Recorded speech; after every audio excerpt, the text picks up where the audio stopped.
Χριστιανά. Το σπήλαιο ανακαλύφθηκε τη δεκαετία του 40 από κατοίκους της περιοχής μετά από διάφορες εξερευνήσεις. Το 1960 χαρτογραφήθηκε για πρώτη φορά. Το 1998 εντάχθηκε σε ευρωπαϊκό πρόγραμμα και ξεκίνησαν οι διαδικασίες για την αξιοποίηση του, ενώ το Δεκέμβριο του 2009 άνοιξε τις πόρτες του στο κοινό.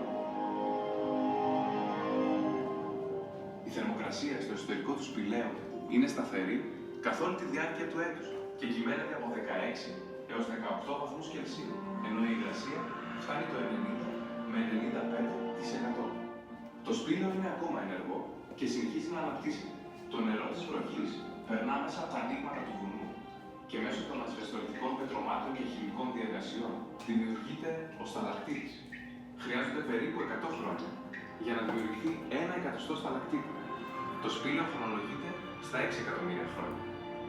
Τα είδη των σταλακτητών που συναντάμε σε αυτό το σπήλαιο είναι οι κολόνες, οι κουρτίνες, ο καταράκτης και οι σωληνοειδείς σταλακτίτες. Αποτελεί επίσης το πιο σύγχρονο και ασφαλές σπήλαιο στα Βαλκάνια, καθώς διαθέτει υπερσύγχρονα μηχανήματα περιβαλλοντικού ελέγχου και συστήματα ασφαλείας, όπως το χαλίβουνο πλέον, όπου ένα τετραγωνικό μέτρο μπορεί να αντέξει βάρος έως και 16 τόνους.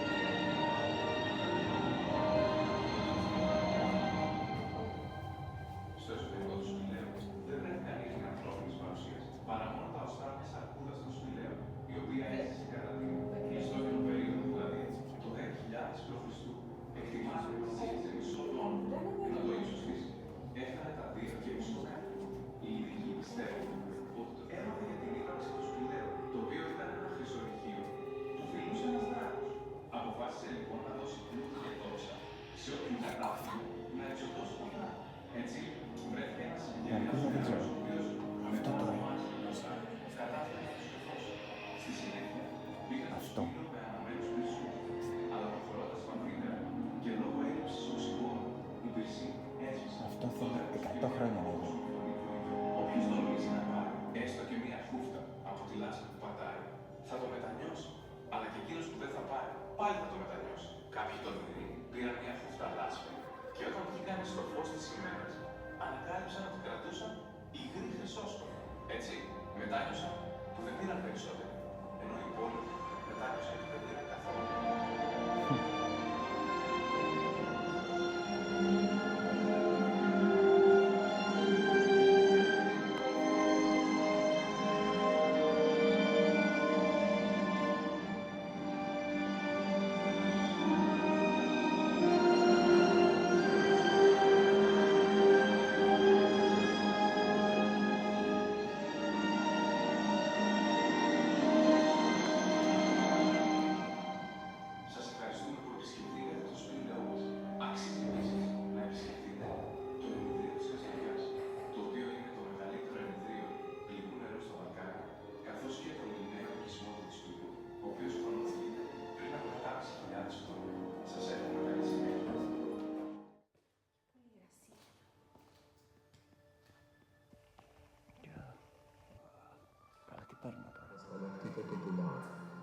Escitações pela moderna México no Balcão, básica maquinaria, muito sofisticada, controle de medição do sistema de segurança, seria da acredita chelico, community control metodology theory e gestion of the tom test.